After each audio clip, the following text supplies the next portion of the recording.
Alexandre vai ministrar a palavra aqui, em nome de Jesus. Amém? Amém, irmãos? Amém. Graças a Deus. Deus tem uma palavra ao seu coração. Quantos creem nisso aqui, nessa noite? Amém? Estendo suas mãos para cá. Eu quero que você fique atento para aquilo que Deus tem para falar ao seu coração. Amém?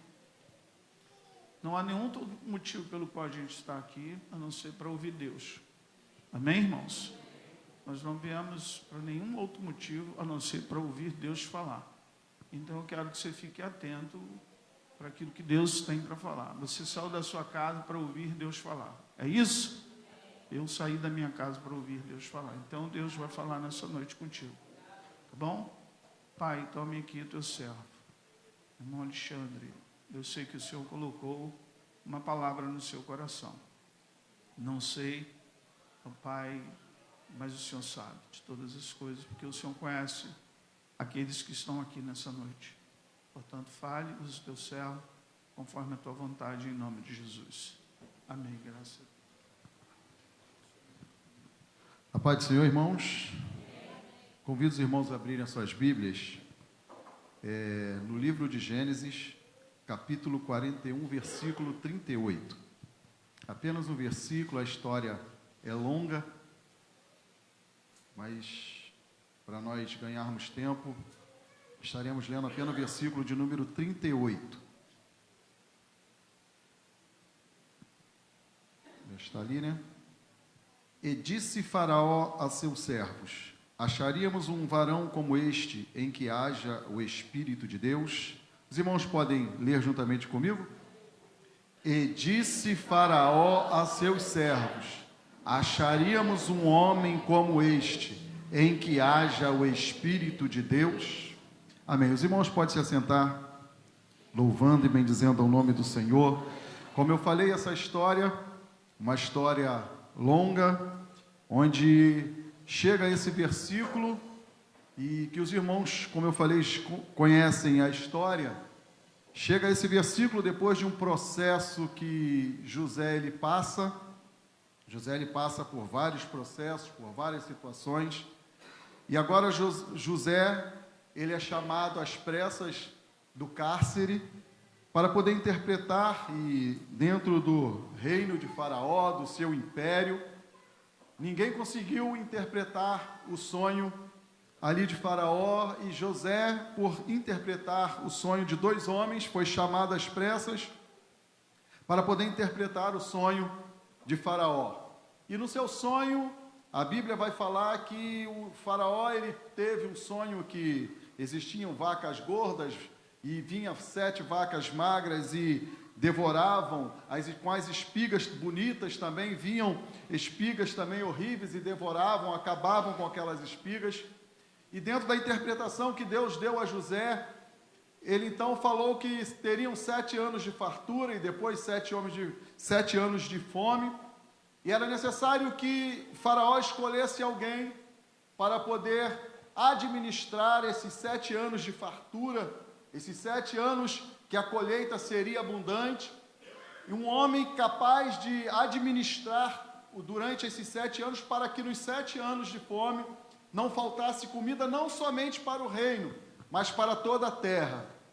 E dentro daquilo ali, o Faraó ele seria engrandecido, porque muitos ou todos fora do Egito não teriam alimento, e todos teriam que vir ao Egito, descer ao Egito para poder comprar o alimento. Não foi diferente com Jacó e a sua família, Israel e seus filhos, que os irmãos conhecem, que foram depois reconhecidos por José e sido reconhecido por ele também, quando ele se deu a conhecer a seus irmãos, a sua família. Cerca de 70 pessoas sobem para o Egito, e ali eles ficam abrigados, protegidos, não passam fome, têm um alimento, e os irmãos conhecem a história até que Moisés venha os resgatar com a força, com o braço de Deus à sua frente. Mas quando José acaba de interpretar o sonho de Faraó, a Bíblia fala então que José fala que para ele escolher alguém,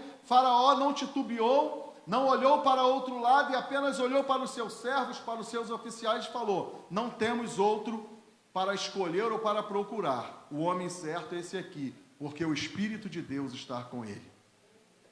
E os irmãos, então, conhecem o restante da história, que ele, então, administra aqueles 7 anos de fartura, nos 7 anos de fome não falta nada, tudo, os povos vinham comprar e Faraó se enriquece, se engrandece com tudo aquilo ali.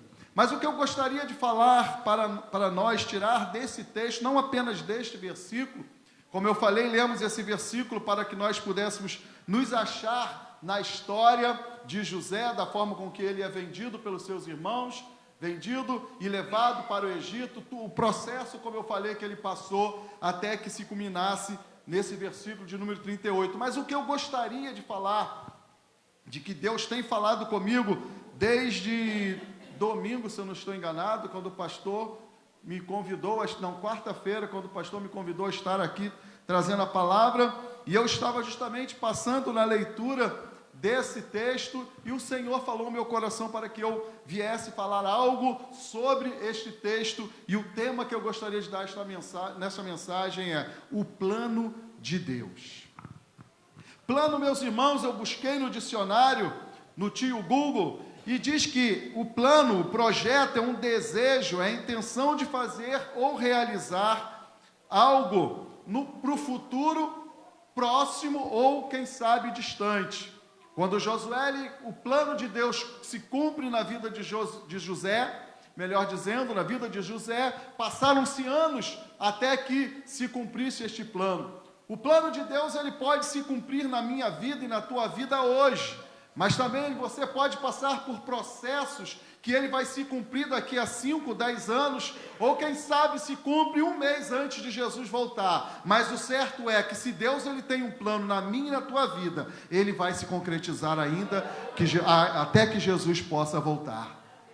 Mas, irmãos, ainda eu quero falar sobre plano, e nós entendemos que ninguém, um ser humano sem plano, sem projeto, é um ser humano vazio. Em tudo nós projetamos a nossa vida. Eu creio que quando a criança, ela começa a ter consciência daquilo que ela quer, ela começa já a planejar várias coisas. Eu me lembro quando eu estava preparando a palavra, eu me lembro que quando eu tinha meus 10, meus 12 anos, eu queria ter meus 15 anos logo.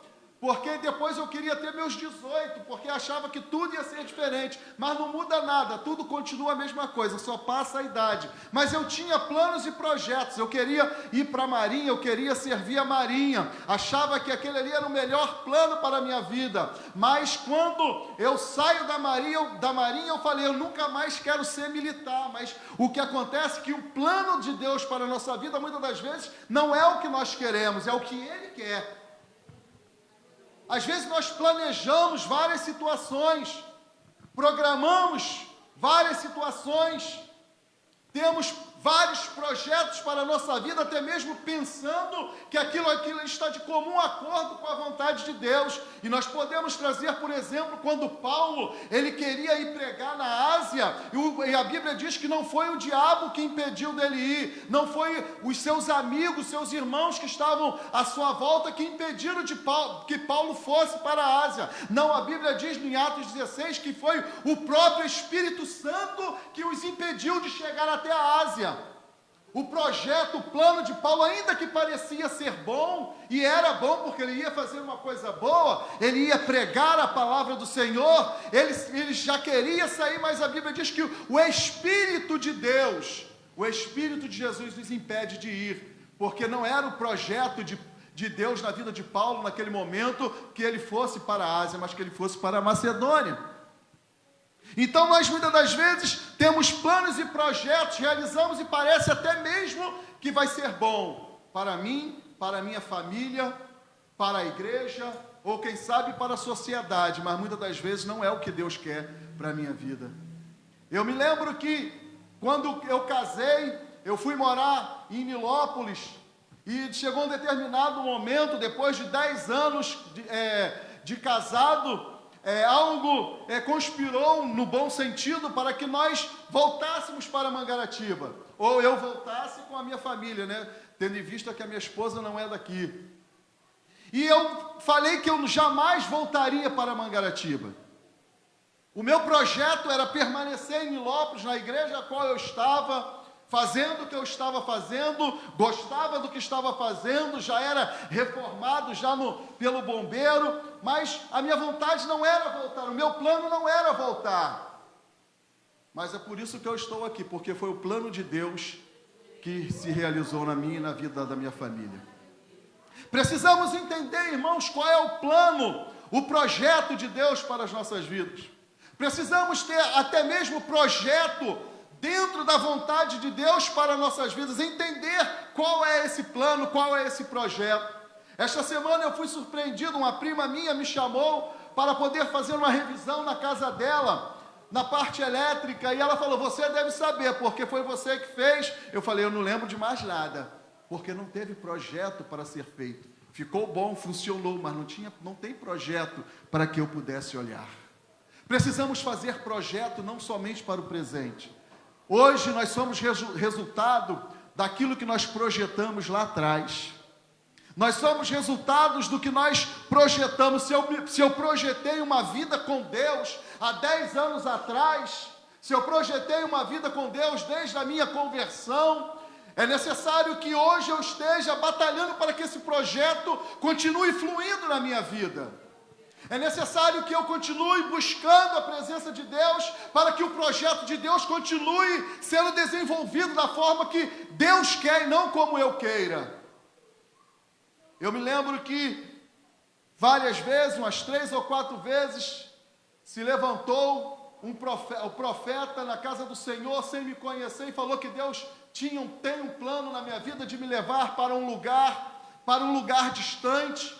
E a última pessoa usada por Deus falou que me levaria para um lugar longínquo, mas que não era para eu me preocupar com o idioma, com a língua que era falada no lugar.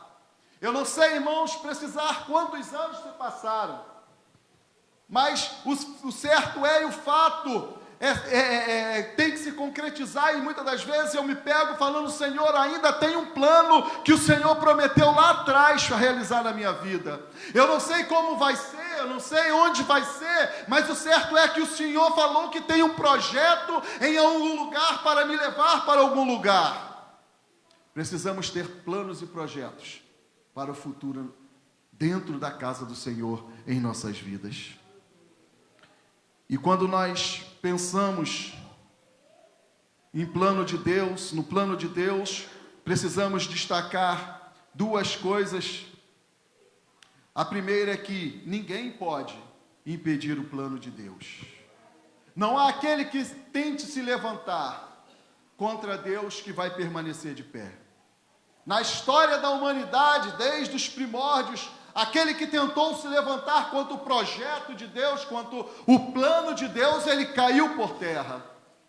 E o segundo ponto é que, ainda que possa estar parecendo, ou que pareça, melhor dizendo, que está demorando, o certo é que no tempo determinado, Deus ele vai realizar aquilo que ele te prometeu. Não está tarde, não, irmãos.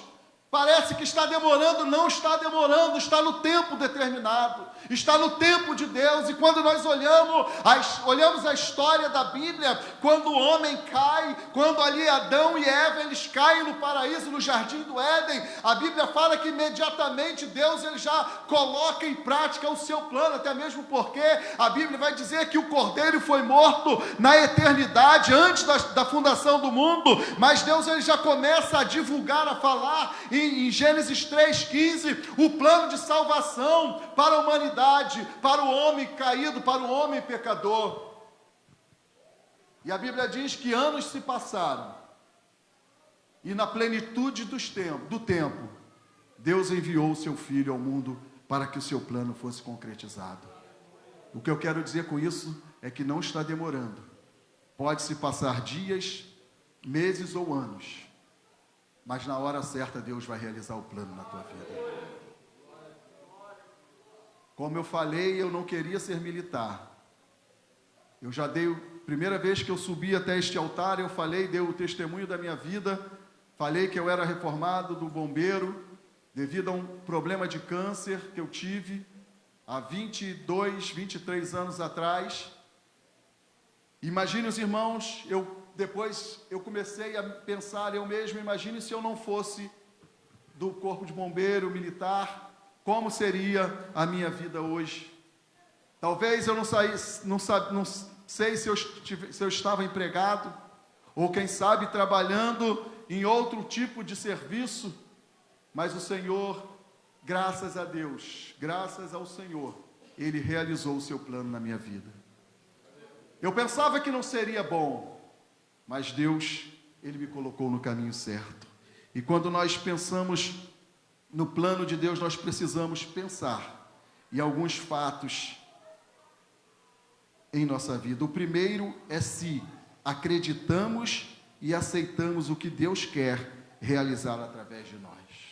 A Bíblia fala no mesmo livro de Gênesis, capítulo 18, versículo 12, quando o anjo ele aparece a Abraão e dizendo que Sara teria um filho, e deste filho Deus faria uma grande nação, que a descendência de Abraão seria como a areia do mar, a estrela do céu. E quando Sara ouve aquela voz, a Bíblia diz que ela sorri, não acreditando. O versículo diz: pois riu-se Sara consigo, dizendo: terei ainda deleite depois de haver envelhecido, sendo também meu esposo, o meu senhor já velho. Sara, ela não acreditou naquilo que Deus queria realizar. Muitas das vezes o plano de Deus ele se retarda na nossa vida, é porque nós nos negamos a acreditar e aceitar o que Deus quer para as nossas vidas. Eu me lembro que quando nós decidimos a vir para Mangaratiba, depois de um mês, o tempo parece curto, mas quando a minha esposa, nós falamos, me chamou para vir morar em Mangaratiba, eu falei, não quero, não vou para lá mais, eu estou bem aqui. Eu me lembro que eu tinha sonhado um dia, eu falei, Senhor, eu quero que o Senhor me dê um sonho nesta noite, de um lugar que o Senhor vai nos levar.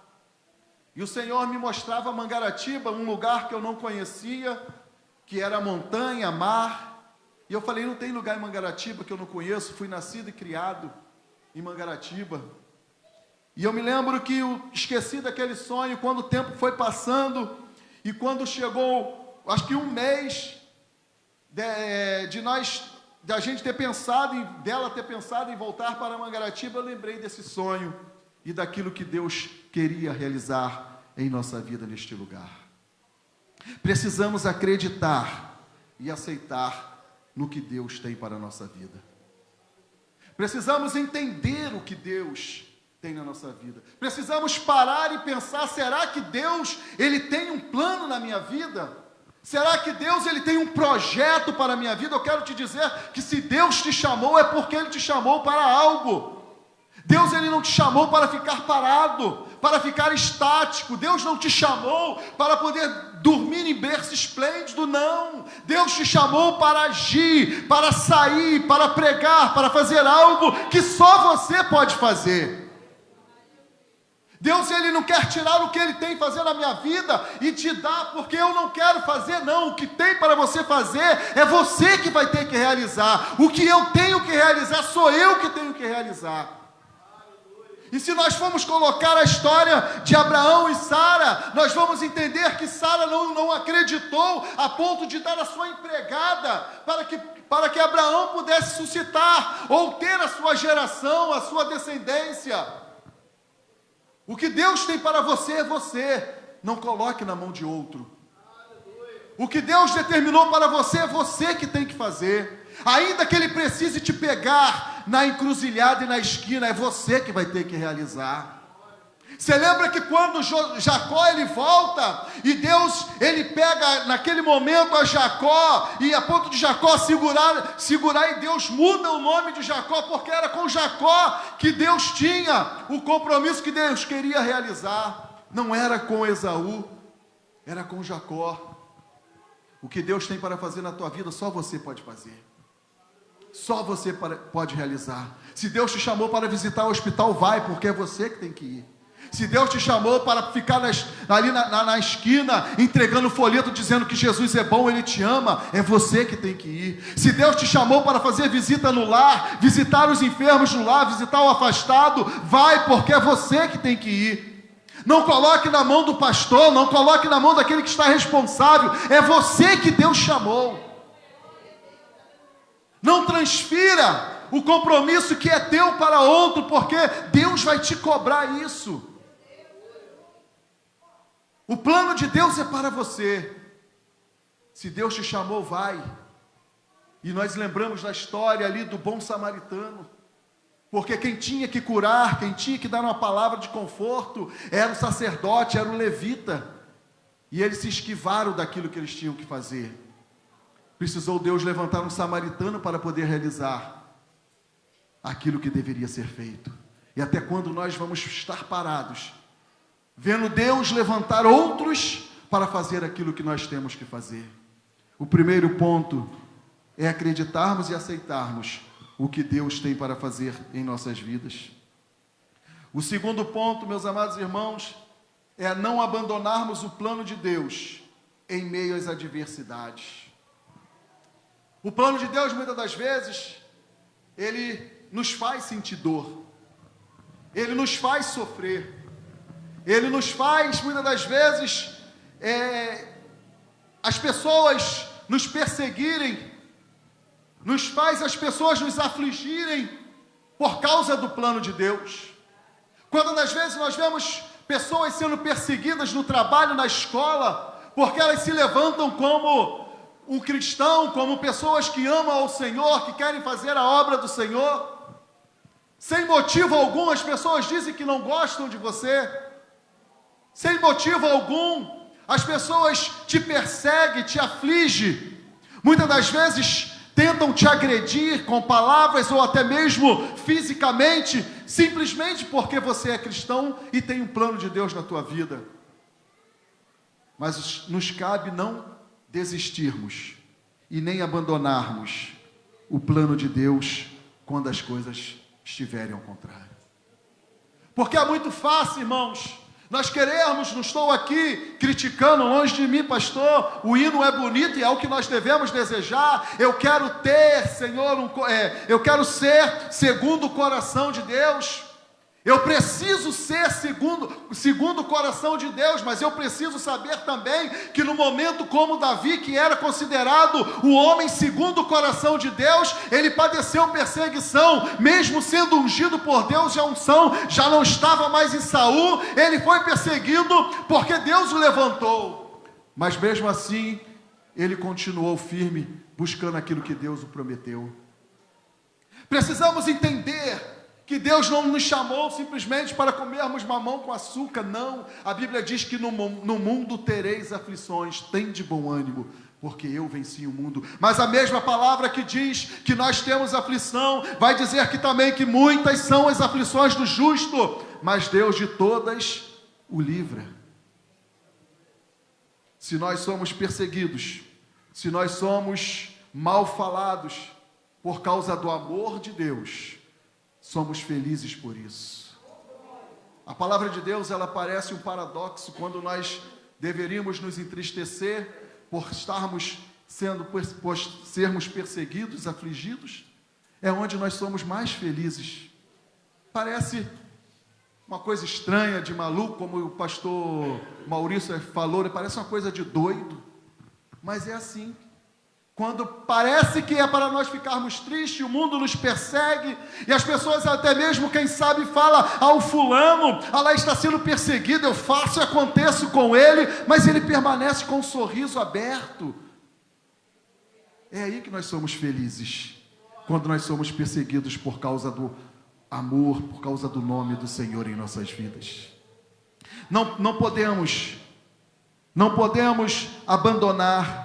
Você imagina, os irmãos, imagine-se José, naquele ato, quando o próprio seu pai manda que ele vá ao campo, ver como estavam os seus irmãos, e quando ele chega, por ele ser sonhador, por Deus ter revelado o plano, o projeto na sua vida. Ele mostra, fala com seus irmãos, e fala com seus pais, e aquilo traz uma raiva, traz uma fúria, uma ira para os seus irmãos, a ponto deles quererem, naquele dia que ele vai ao encontro deles, quererem tirar a sua vida.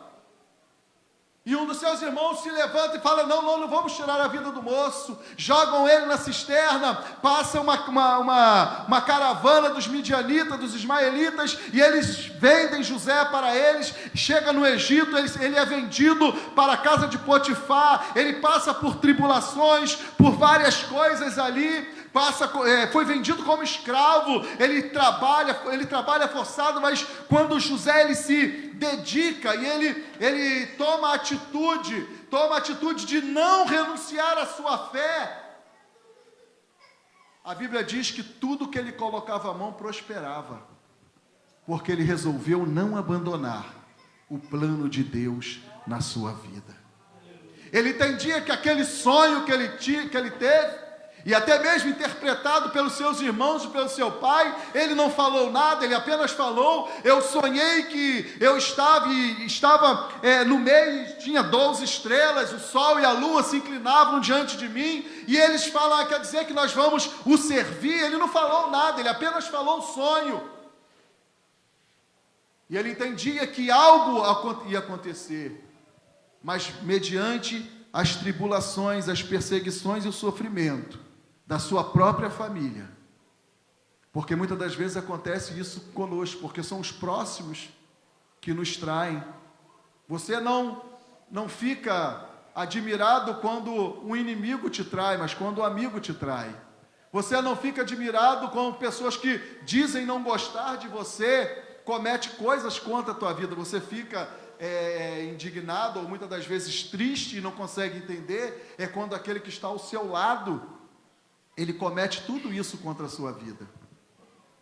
Mas precisamos nos manter firmes e não abandonarmos o plano de Deus em meio às adversidades.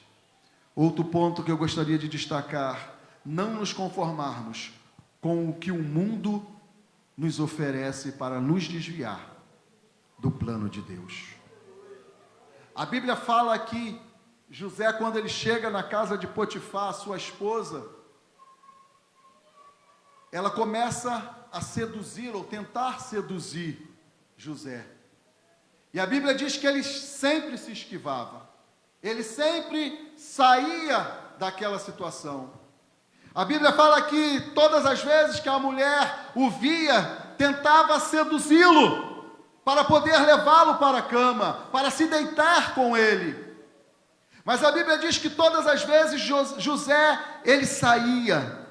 E no capítulo 39, 8 e 9 diz: porém ele recusou e disse à mulher do seu senhor: eis que o meu senhor não sabe do que há em casa comigo, e entregou em minha mão tudo o que tem. Ninguém é maior do que eu nesta casa, e nenhuma coisa me vedou, senão a ti, porquanto tu és mulher.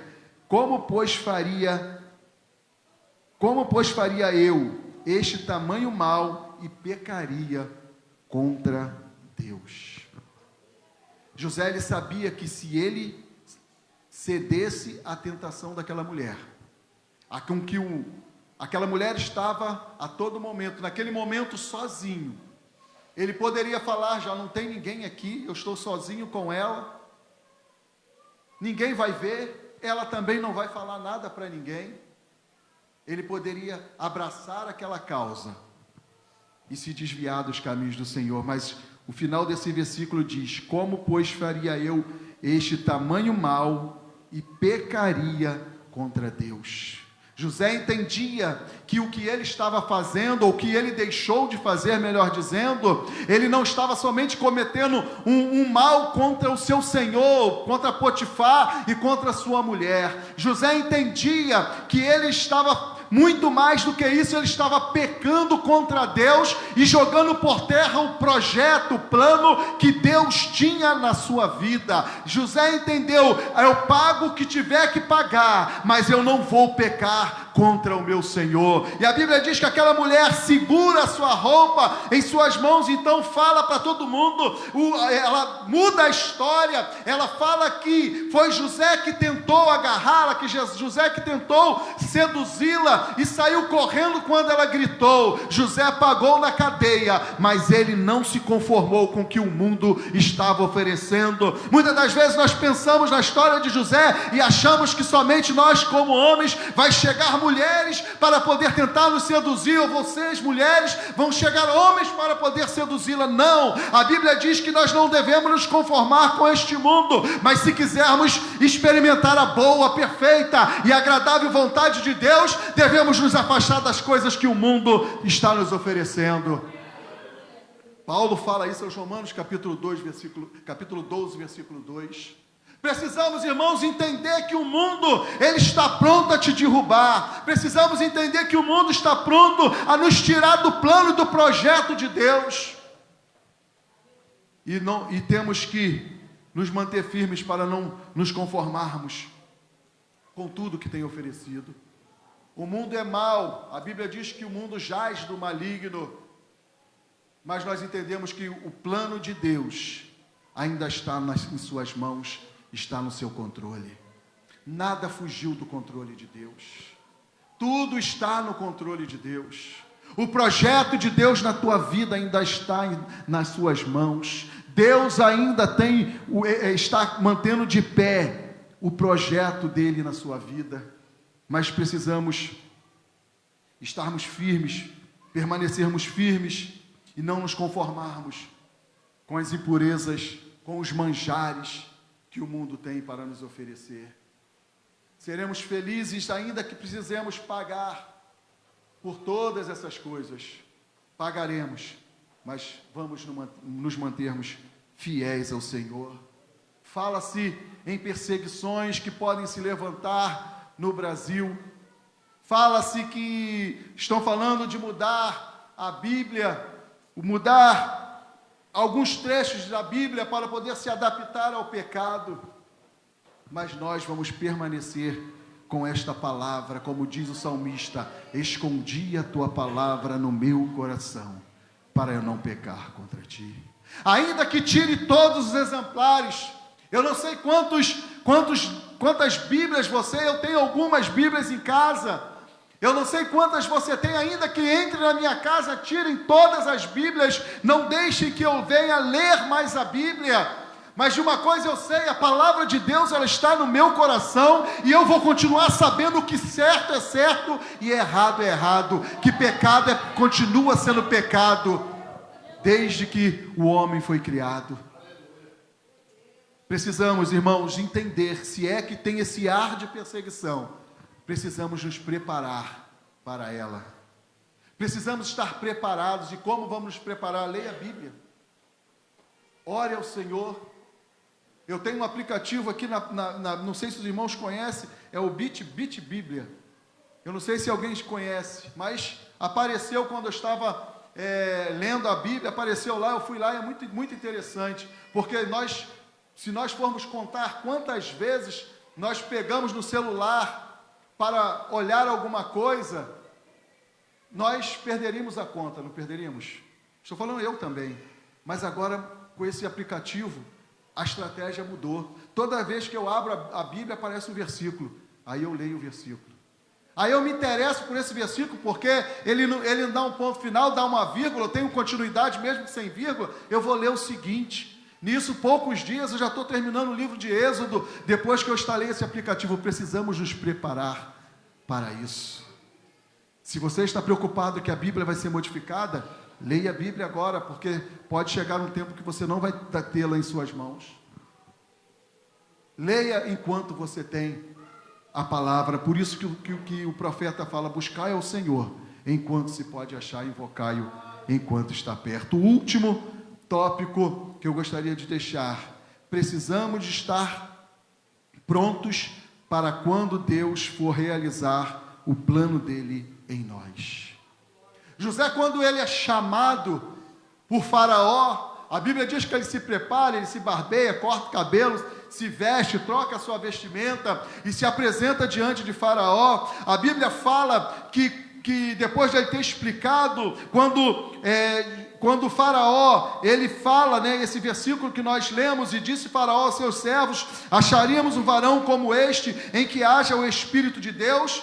Depois disse Faraó a José: pois que Deus te fez saber tudo isto, ninguém há tão inteligente e sábio como tu. A Bíblia não fala que José, ele foi se preparar para poder administrar o que viria a acontecer, não. A Bíblia não fala que Faraó mandou os seus sábios que tinha no seu reinado, que estava à sua disposição para poder ensinar a José contabilidade, administração de empresa, não. A Bíblia fala que quando Faraó, ele olha para o lado, para os seus sábios, para os seus servos que estavam à sua volta: olha, diante de mim não tem ninguém que tenha o Espírito de Deus, a não ser esse aqui. A Bíblia diz que naquele mesmo momento José, ele é chamado a governador, ele é chamado para poder administrar, e a Bíblia diz que acima de José, somente Faraó tinha mais poder. Precisamos estar preparados. Eu não sei qual é o plano na vida de vocês. Deus e você talvez saiba. Talvez você possa até mesmo dizer: eu não sei. Busque que Deus vai te mostrar. Ah, Deus não revelou. Busque que Deus vai te revelar. Eu não sei qual é, você pode saber, mas eu tenho certeza que Deus sabe. E como eu falei que num determinado momento, no tempo certo, Deus ele vai realizar, vai ser necessário você estar preparado para o plano de Deus se realizar na tua vida. Como eu falei alguns anos atrás, alguém se levantou, 3 ou 4 pessoas, não me lembro, para dizer que Deus tem esse plano na minha vida. Talvez eu não fui ainda, porque eu não estou preparado para ir para o lugar que Deus quer me levar. Eu preciso me preparar, e às vezes quando eu oro, eu falo: Senhor, me prepara, porque quando o dia chegar, eu preciso estar preparado. Precisamos estar preparados para o dia que o Senhor nos chamar para se realizar o seu plano. Quando eu creio que a igreja aqui vai fazer 4 anos, quando Deus chama o pastor João e a sua família para estarem aqui, eles não vieram aqui para se preparar, eles vieram porque Deus já tinha os preparado para estar aqui. Aonde você for, na tua casa, nos teus vizinhos, na escola, no trabalho, Deus vai te chamar, você pode ter certeza disso. Deus vai te chamar, não importa o local, é necessário você estar preparado.